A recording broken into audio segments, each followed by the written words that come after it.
यस्तो छ साथीहरु, अहिले चाहिँ गर्मी चाहिँ वात्तै बढिरहेको छ है। मैले त महसुस गरेँ, हजुरहरूले पनि महसुस गर्नुभयो होला।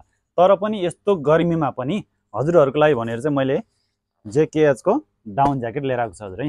हजुरहरू अचम्म पर्नुभयो होला, यस्तो गर्मीमा यो ज्याकेट किन भन्दाखेरि चाहिँ जति पनि विदेश जानेहरू हुनुहुन्छ नि, विदेश जानेहरूको लागि भनेर चाहिँ हामीले चाहिँ यो स्पेशल चाहिँ यो हिउँमा लाउने ज्याकेटहरू लिएर आएको छु हजुर है। यो ज्याकेट चाहिँ हाम्रो 12 महिना हजुर है, वर्षको चाहिँ 12 महिना चाहिँ ज्याकेट हाउसको एभ्री आउटलेटमा चाहिँ हजुरले पाउन सक्नुहुनेछ है।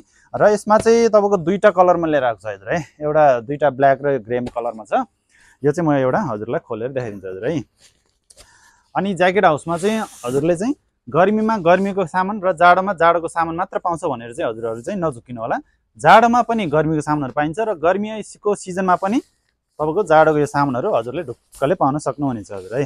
ल यो छ तपाईँको -, डिग्रीमा लाउने ज्याकेट, बाहिर विदेशको लागि एकदमै पर्फेक्ट छ। किन भन्दाखेरि चाहिँ यसमा चाहिँ 700 ग्राम चाहिँ फेदर राखिएको हुन्छ र बाहिर चाहिँ वाटरप्रुफ विन्डप्रुफ वाला कपडा राखिएको भएर चाहिँ हजुरले चाहिँ जुनसुकै टेम्परेचरमा पनि मजाले ढुक्कले लाउन सक्नुहुन्छ हजुर है। ल यस्तो मजाको छ, हेर्नुहोस् बाहिर कभर पनि राखिएको छ हजुर है। ल हजुरहरू चाहिँ भिजिट गर्नु होला, ज्याकेट हाउसको सबै आउटलेटमा चाहिँ यो डाउन ज्याकेट मजाले अहिले उपलब्ध छ हजुर है। भिजिट गर्नु होला है त ज्याकेट हाउस।